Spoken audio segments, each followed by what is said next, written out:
Hello बच्चों, एक बार फिर से आप सभी का स्वागत है आपके अपने यूट्यूब चैनल पे आपनो राजस्थान एंड मैथ्स एक्सप्रेस पे।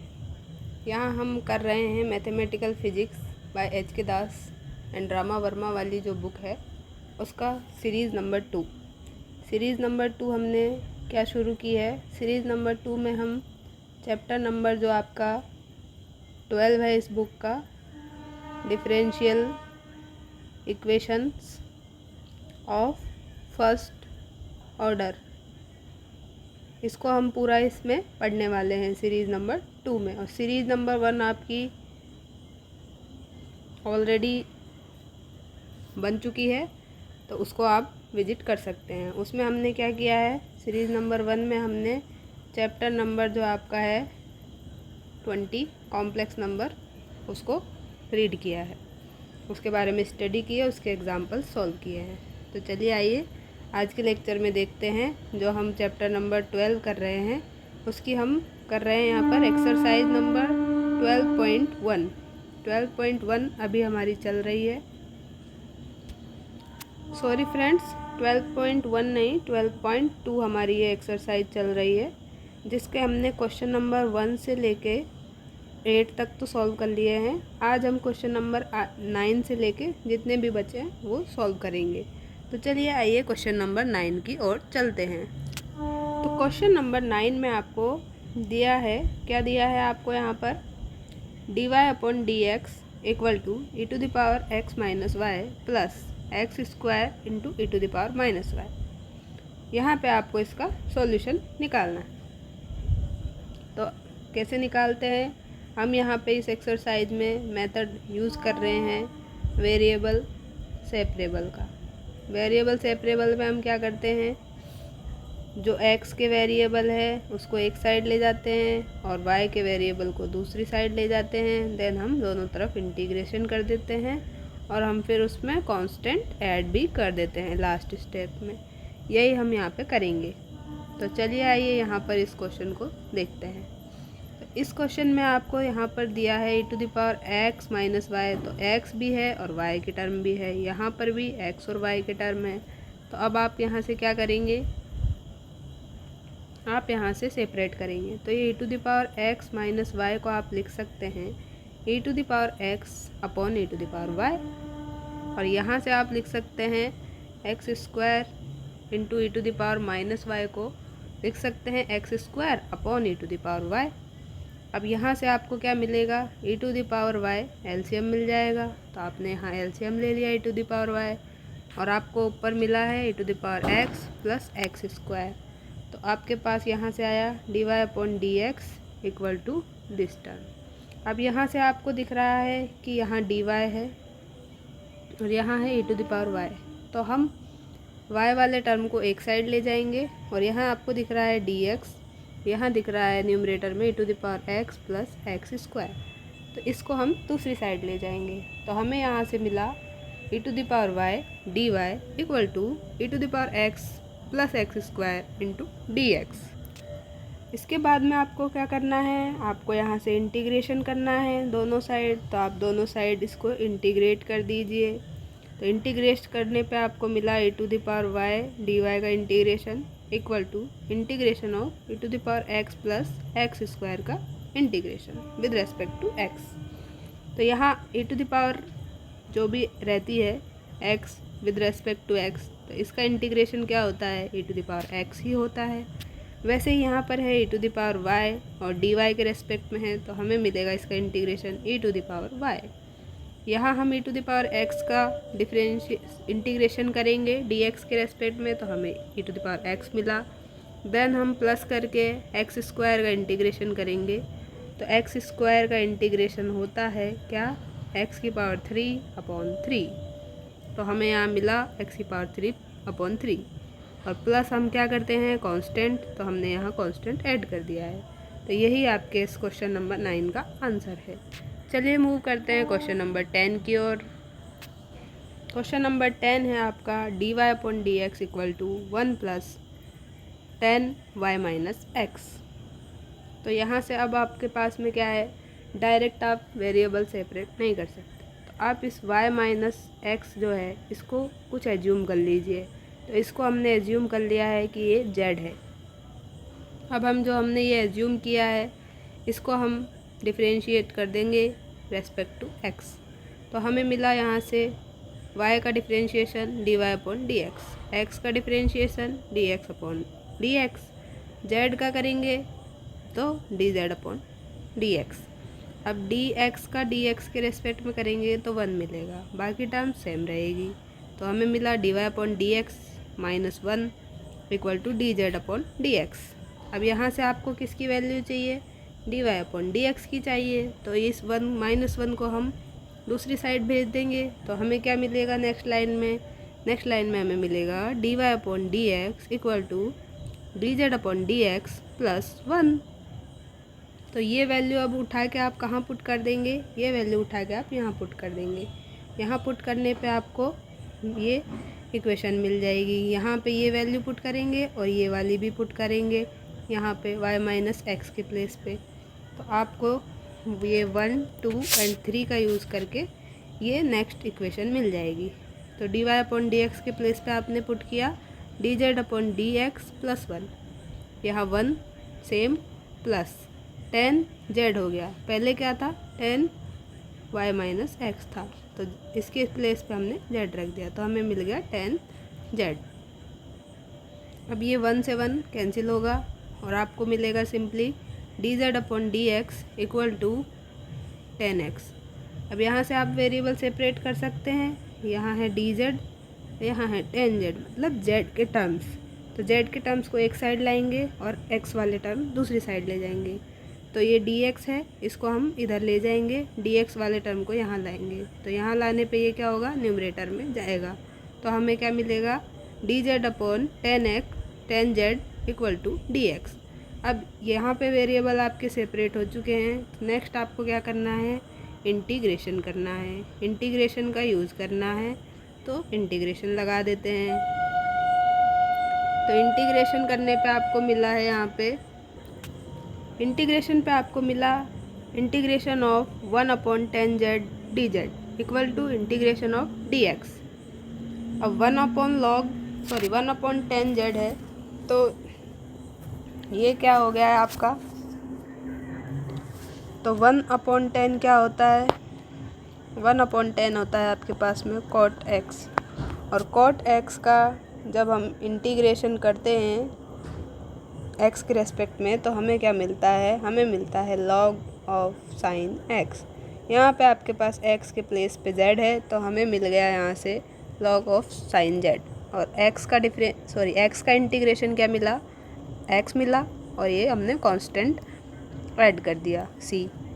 तो अब यहाँ से आप क्या कर सकते हैं, इस log को आप यहाँ भेजेंगे तो इनकी पावर e की पावर हो जाएगी ये। तो आपको मिलेगा sine z equal to e to the power x plus c। अब आप क्या करेंगे, यहाँ पर आपने जो z एज्यूम किया था, क्या एज्यूम किया था, z y माइनस एक्स। तो ये वैल्यू आप यहाँ पर उठाकर पुट कर देंगे तो आपको मिलेगा sine y minus x equal to e to the power x plus c। Okay, तो ये आपका क्वेश्चन नंबर 10 का आंसर है। मूव करते हैं क्वेश्चन नंबर 11 की ओर। 11 में आपसे क्या पूछा गया है, तो आपको यहाँ पूछा है कि ये इक्वेशन दी है और इसका सॉल्यूशन फाइंड कीजिए। तो हम देखते हैं आपको दिया क्या है। यहाँ पे आपको दिया है 4x प्लस वाई का whole square into d x upon d y equal to 1। सबसे पहला काम वेरिएबल सेपरेट करना, लेकिन यहाँ पर भी क्या है, 4x प्लस वाई का होल स्क्वायर है तो डायरेक्ट हम सेपरेट नहीं कर सकते। अगर हम इसका स्क्वायर करेंगे 4x प्लस वाई का होल स्क्वायर तो भी ये सेपरेट नहीं होंगे। क्या मिलेगा, 16x square plus y square plus आपको मिलेगा 8xy। तो यहाँ पर x और y साथ में है तो ये अलग से सेपरेट नहीं हो सकता, इसलिए हमें जो ये 4x प्लस वाई है इसको कुछ एज्यूम करना होगा। तो वही हम आगे करने वाले हैं। तो पहले हमने इसको लिखा है d x upon d y equal to, इसको हमने न्यूमरेटर में ले गए तो हमें मिला 1 अपॉन 4x प्लस वाई का होल स्क्वायर। अब हमने इसका रेसिप्रोकल कर दिया। रेसिप्रोकल मतलब इस इक्वेशन को पलट के लिख दिया, उल्टा लिख दिया, तो हमें क्या मिला, dy/dx equal to 4x plus y का होल स्क्वायर। अब हम क्या करेंगे, हम यहाँ पे एज्यूम करेंगे 4x प्लस वाई इक्वल टू z, तो ये हमने एज्यूम किया है। देन हम क्या करते हैं, उसके बाद में हम जो एज्यूम करते हैं वहाँ से dy/dx की वैल्यू निकालते हैं। तो dy/dx की वैल्यू निकालने के लिए हमें डिफरेंशिएट करना पड़ेगा विद रेस्पेक्ट टू x। तो डिफरेंशिएट कर दिया इसको, तो 4 तो कांस्टेंट है तो सेम रहा, x का डिफरेंशिएशन 1 हो गया और y का डिफरेंशिएशन हो गया dy/dx, और z का differentiation with respect to x क्या हो गया, dz/dx। अब यहाँ से आप dy/dx की वैल्यू निकाल सकते हैं, जो कि आपको मिली dz/dx माइनस 4। अब ये वाली वैल्यू आप उठा के यहाँ पे पुट कर दीजिए। यहाँ पुट करेंगे 1 में तो आपको क्या मिल जाएगा, आपको मिल जाएगा dz/dx minus 4 equal to z²। Then आप इसको सॉल्व कर लीजिए तो आपको मिलेगा dz/dx इक्वल टू, ये माइनस 4 इस साइड जाएगा तो आपको मिला इक्वल टू z² प्लस 4। अब यहाँ पे क्या है, ये हो गया z का टर्म, ये है z का टर्म, और जो ये dx है वो x का टर्म है, तो इस टर्म को हम यहाँ भेज देंगे और ये z वाला टर्म हम यहाँ न्यूमरेटर में तो है dz और हम डिनोमिनेटर में ले आएंगे। तो नेक्स्ट हमको मिल गया यहाँ से क्या, हमको मिला यहाँ से dz/z² plus 4 equal to dx, तो सेपरेट हो चुका है यहाँ पे। उसके बाद में हमने यहाँ पे इंटीग्रेशन भी कर दिया है, तो इंटीग्रेशन कर दिया है। अब ये इंटीग्रेशन आपको याद होगा, डायरेक्ट 12th में आता है बहुत बार, फॉर्मूला होता है एक 1/z²। 12th में जो फॉर्मूला आप पढ़ते हैं 1/x² plus a² dx equal to होता है क्या, tan इनवर्स x/a, ये आपका फॉर्मूला होता है।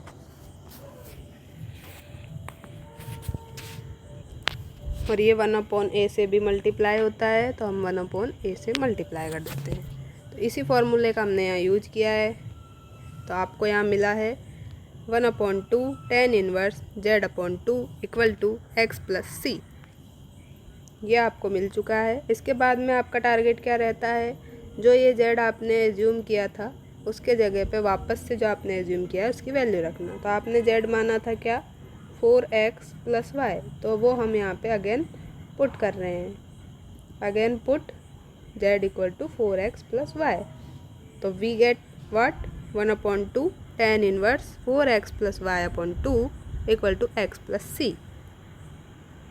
तो यहाँ से आप ये 1/2 भी आप RHS में भेज देंगे तो आपको मिलेगा tan inverse 4x plus y/2 equal to 2x plus 2c। तो ये इस क्वेश्चन का आंसर हो गया है। चलते हैं क्वेश्चन नंबर 12 की ओर। 12 में आपको क्या दिया है, dy/dx equal to 4x plus y plus 1 का होल स्क्वायर। अब यहाँ पर भी आप डायरेक्ट सेपरेट नहीं कर सकते, तो आप जो ये आपको दिया है एक्सप्रेशन, इसको z एज्यूम कर लेंगे। ये हमने z एज्यूम कर लिया। अब आपका टारगेट क्या रहता है, dy/dx फाइंड करना।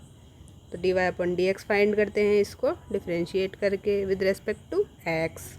तो हमें क्या मिला, 4x का डिफरेंशिएशन 1 हो जाएगा, तो हमने डायरेक्ट 4 लिखा है। y का differentiation with respect to x dy/dx, 1 का करेंगे तो 0 मिल गया। z का करेंगे तो हमें मिल गया dz/dx। तो हमें dy/dx की वैल्यू क्या मिल गई, ये मिल गई dz/dx माइनस 4। अब ये वैल्यू उठा के हम कहाँ पुट कर देंगे, यहाँ कर देंगे। तो हम पुट कर दिया तो हमें क्या मिल गया, dz/dx minus 4 equal to z²। तो हमें मिल गया यहाँ से dz/dx equal to z² plus 4। जो अभी आपने ऊपर क्वेश्चन किया है, क्वेश्चन नंबर 11, अब ये क्वेश्चन सेम उसकी तरह हो चुका है, तो सेम हम करेंगे। सेम dz/z² प्लस 4 सेपरेट हो गया z के टर्म में, यहाँ आ गया है dx। देन हम इंटीग्रेशन किया यहाँ पर तो हमें ये मिला। अब ये इंटीग्रेशन का फॉर्मूला जो अभी हमने यूज किया था वही हम यहाँ अगेन यूज़ करेंगे, तो हमें मिलेगा 1/2 tan inverse z/2 equal to x plus सी।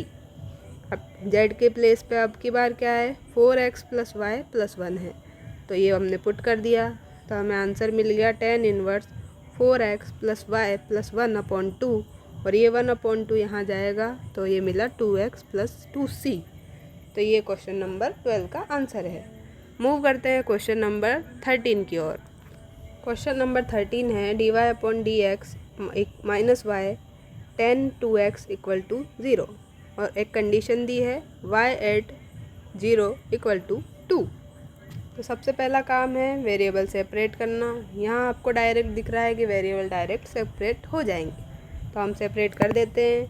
तो हमें यहाँ से क्या मिल जाएगा, dy/dx equal to y tan 2x। अब यहाँ पे है आपके पास में dy, यहाँ है y, तो इस y को हम यहाँ डिनोमिनेटर में लाएंगे, और ये जो आपके पास dx है, इस dx को आप कहाँ भेज देंगे, इस dx को आप यहाँ भेज देंगे, तो आपको मिलेगा dy/y equal to tan 2x dx। अब सेपरेट हो चुका है, यहाँ पर सेपरेशन आपका कंप्लीट हो चुका है। तो अब आप इंटीग्रेशन कर सकते हैं। तो इंटीग्रेशन किया आपने तो आपको क्या मिला, 1/y dy का इंटीग्रेशन करेंगे तो आपको क्या मिलता है, log y मिलता है, log mod y, तो आपने लिखा log mod ऑफ y।